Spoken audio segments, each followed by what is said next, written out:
Bonjour, je m'appelle Yassine Slimane et aujourd'hui dans cette vidéo que je vous fais, je vous propose de vous expliquer les 5 besoins humains essentiels. Donc, allons-y.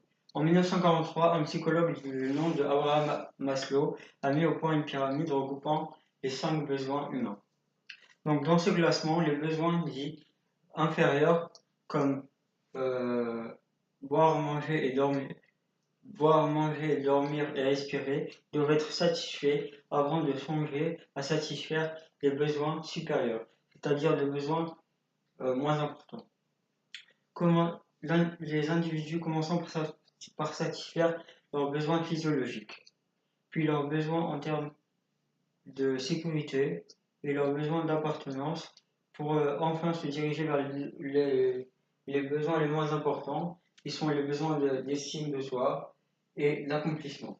Donc, selon cette pyramide, il y a, elle s'organise de cette manière. Les premiers besoins sont les besoins physiologiques.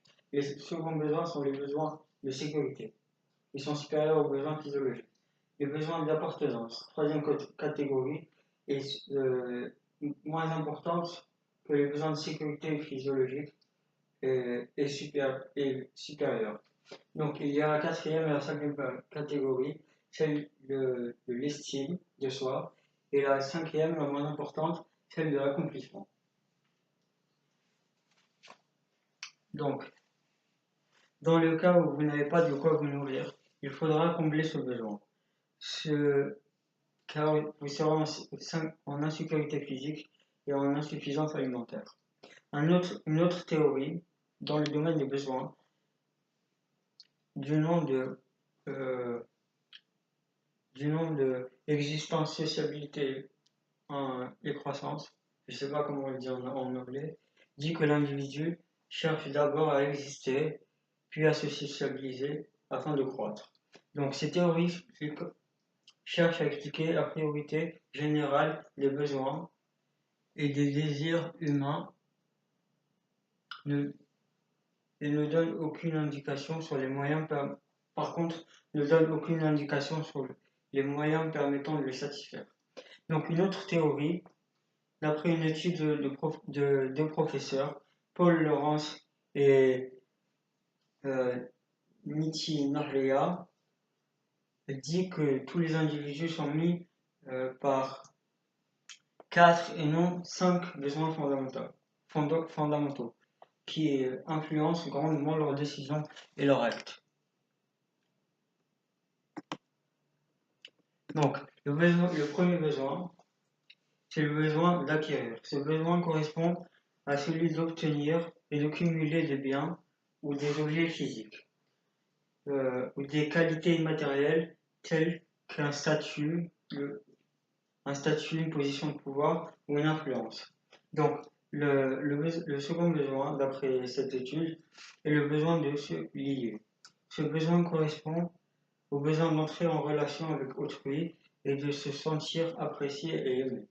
Donc, le troisième, d'après cette étude toujours, le troisième besoin est celui d'apprendre. C'est le besoin de croissance. Il correspond au besoin de satisfaire notre curiosité, de diverses manières. Cela inclut, par exemple, l'existence et l'utilité des universités, des écoles et du domaine de l'édition, c'est-à-dire d'écrire, d'écrire des livres ou d'écrire la presse, et d'autres activités du même genre. Donc, le quatrième besoin, d'après cette étude, est celui de se défendre. Il correspond au besoin de se protéger, de protéger nos proches, de protéger notre entourage.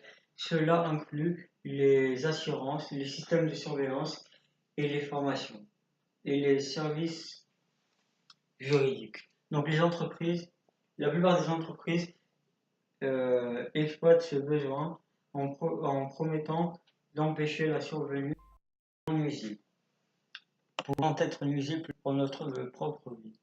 Donc, et pour notre sécurité, et atteindre notre sécurité. Il y a aussi le besoin de ressentir,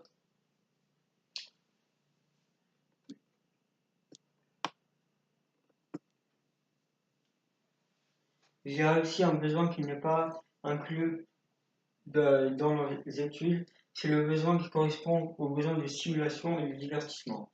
Donc les activités basées sur ces besoins sont par exemple la restauration, les activités, les entreprises de l'événementiel. Donc en Europe et aux États-Unis, la plupart des entreprises existantes à succès rendent une combinaison de un ou plusieurs de ces besoins à proportion variable.